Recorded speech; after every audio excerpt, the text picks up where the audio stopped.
Say hi. Hi.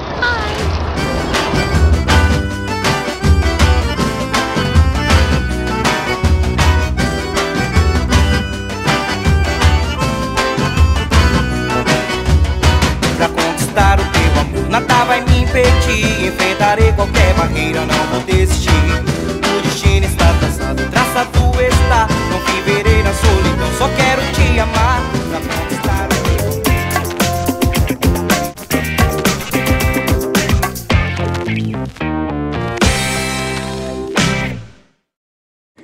Look at that.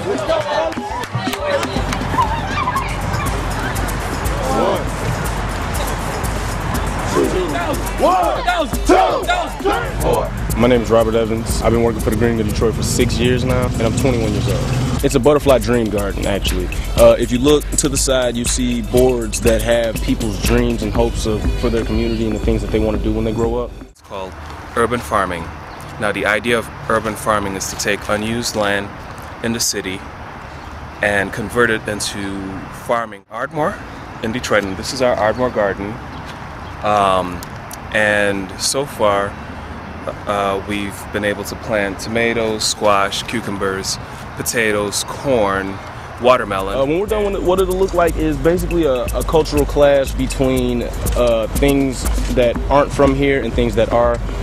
In the upper right-hand corner, over here, as you can see, is going to be an Africa-themed garden. We're going to make different color bricks and things like that to symbolize Africa.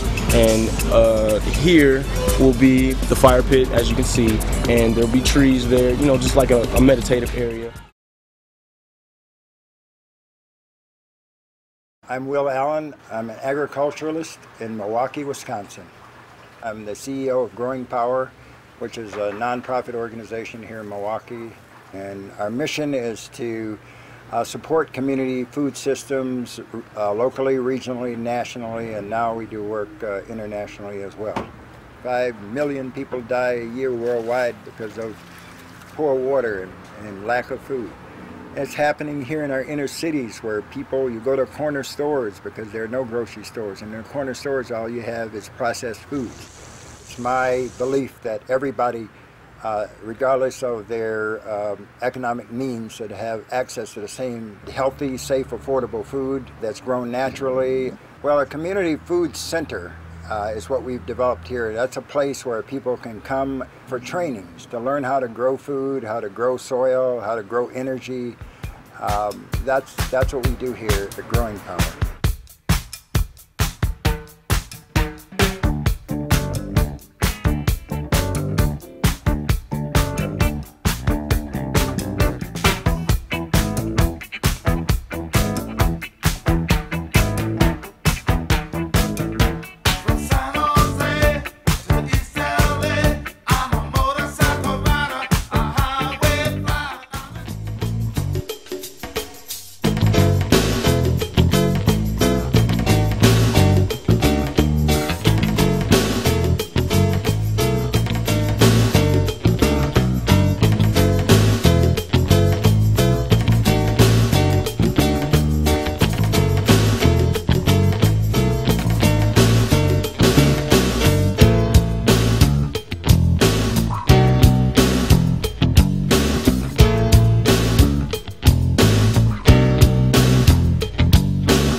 Sexiest place on this earth. Now that's all rather good, but I've come to find out about an organic revolution that's taking place right across the country that could be a model for the climate-changed post-oil world. Buenos dias. This might seem an unlikely place for a garden, but actually it's both incredibly interesting and also very typical of what's going on here in Cuba. Cuba was found in a situation where they had no food. They absolutely had to start growing food without oil, without fertilizers, pesticides, and so all across the city, with a communal effort, they turned bits of wasteland into highly productive areas for food and medicine. They had no medicines. And so what you have now is not just a population growing its own food in the middle of a city, but actually one of the most sophisticated, sustainable means of organic growing, of gardening, medicine, on every level in the world. In the form of small productive gardens called huertas. These are the equivalent of our allotments, but built on derelict land, and they are the basis of a new gardening culture that is sprouting up all over the city.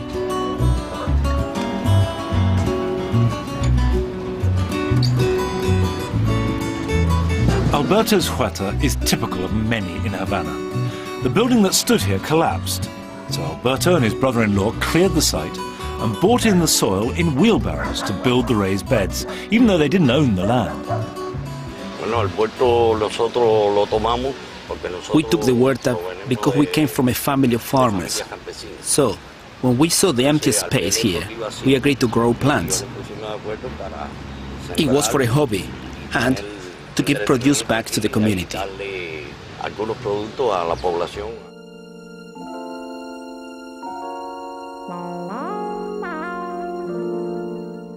If a community lives in a city, it will always require farms and lots of farmland. It doesn't take much math to figure that out. Nothing is as clear.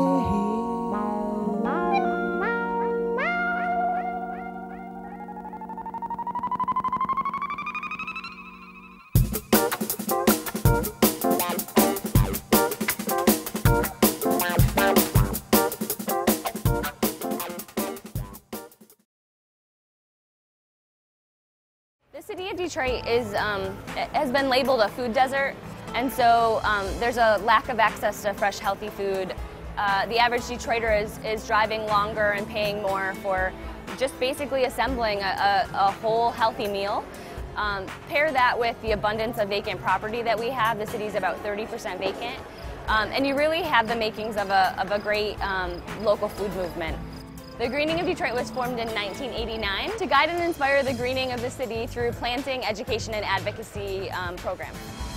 The national explosion in farmers markets around the country is proof that people are very interested in local foods. And I think it helps restore some of the individuality to our communities. And then you have this burgeoning local ag movement within the city of Detroit itself around urban agriculture. We actually, at the market now, have several stands of vendors who are growing food in the city of Detroit and selling surplus production at the market on Saturdays.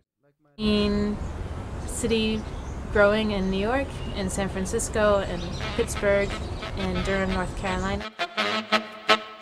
We have about 250 volunteers today. We have corporate volunteers here from Marriott Hotel, University of Michigan.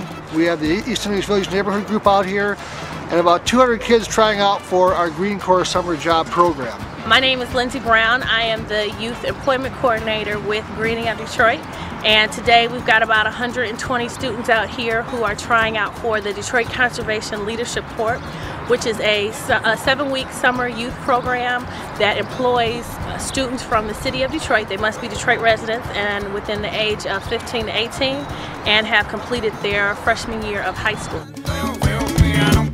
Everything I sell in my store, the reason we call it the homegrown grocery is I will not take anything that is not made or grown here in British Columbia. My store is about supporting the local economy, 100%. One of the most fascinating aspects about Alamar is that it's for city dwellers and run by local people, which has huge social benefits.